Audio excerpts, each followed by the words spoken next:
रामकृष्ण हरी मंडळी, आजचा मनाचा श्लोक क्रमांक 14 जो आपल्याला जीवनाच्या नश्वरतेबद्दल सांगत आहे. जीवा कर्मयोगे जनी जन्म झाला, परी सेवठी काळमुखी निमाला.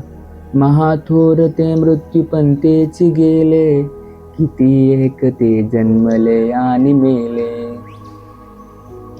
स्वामी म्हणतात, आपल्या कर्मामुळे आपल्याला हा जन्म मिळाला आहे, पण शेवटी प्रत्येकाला काळाच्या मुखात जायचे आहे, म्हणजेच मृत्यू अटळ आहे. या जगात कितीतरी थोर लोक होऊन गेले आणि कितीतरी सामान्य लोक जन्माला आले व मरण पावले. मृत्यू कोणालाही सोडत नाही. या श्लोकातून आपण असा बोध घेऊ शकतो की जर मृत्यू निश्चित आहे तर मग कशाचा गर्व करायचा. आपलं आयुष्य मर्यादित आहे हे लक्षात ठेवून आपण अहंकार सोडावा आणि आपल्या हातून कोणाचे तरी भले होईल असे कार्य करावे.